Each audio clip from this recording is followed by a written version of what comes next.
Hey, we're finally back. So, if you remember, this giant hole should not be here.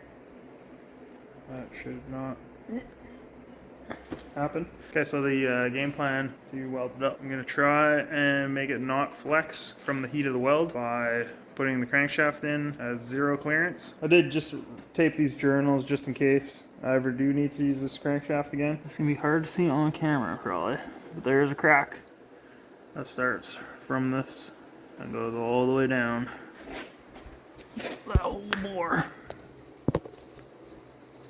You can see it right there. So that crack is on both sides because it's thin, and it stops right at the bottom there. So it actually stops at the bottom. So the crack went up to where it was machined for the clearance of the bore. So you can see a step here. So for this one, we're probably gonna have to drill a hole to stop the crack, fill all of that. Machine shop will clean all that up. We also have to fill this bolt all the way in because we're gonna re-drill this later and re-tap it. Cap is gonna end up coming off. We'll fill this in, build it up, put the other piece in, weld that back together, piece over that. Main problem with welding cast aluminum is there's a lot of impurities and air bubbles and just random oil that's seeped in over the years and trash.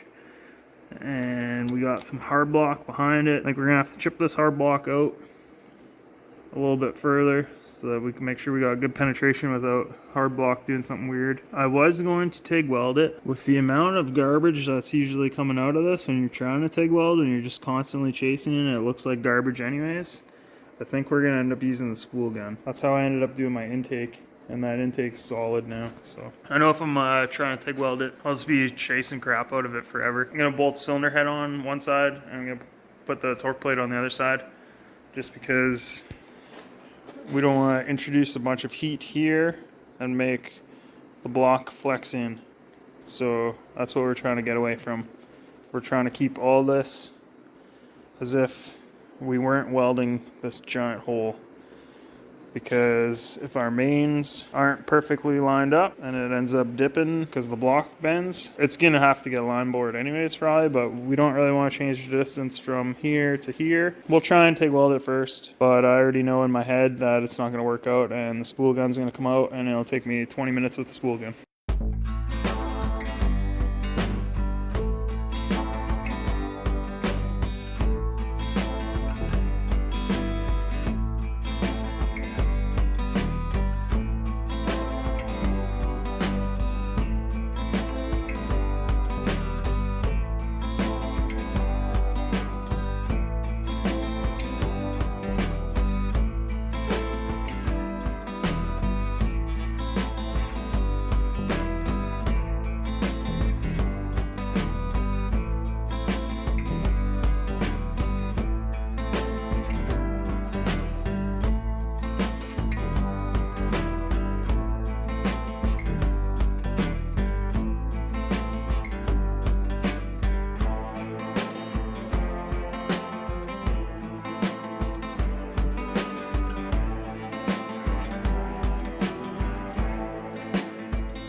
Random chunks of whatever was in the casting when they dumped it in there.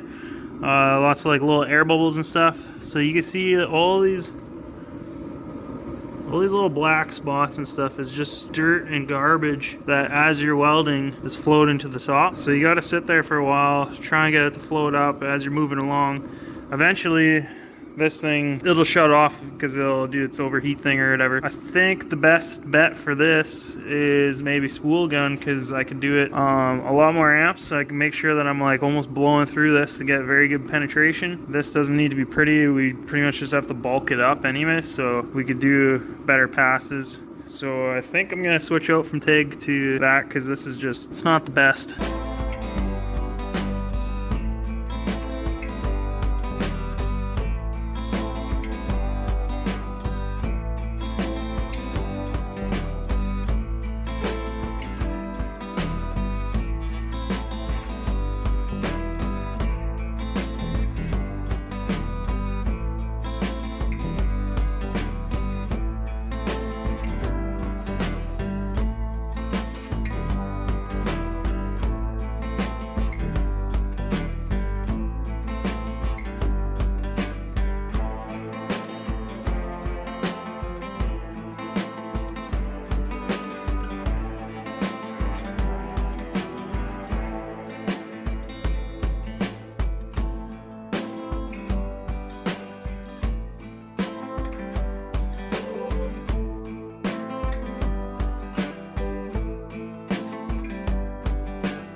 We need a little bit of a plan of attack here because you can't just stick a drill bit in that hole and drill because the hole is smaller than the drill bit.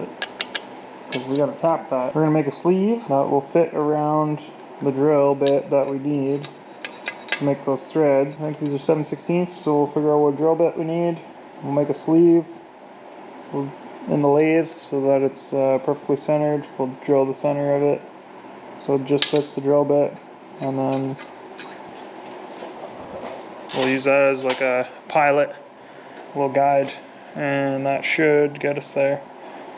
We got this sanded down pretty close. There's still a little bit of a gap just because this edge is still slightly high, so hopefully Carl can just touch that up.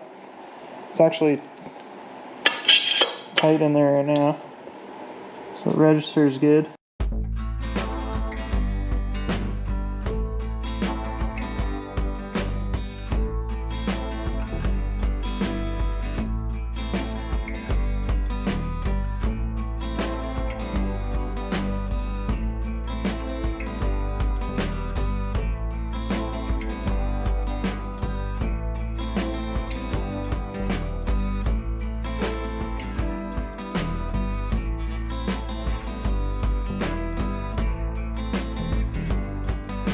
There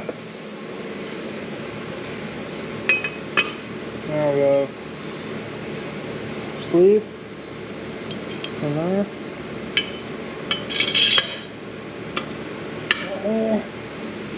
We'll bolt these down. And then I'll fire your drill bit right through there.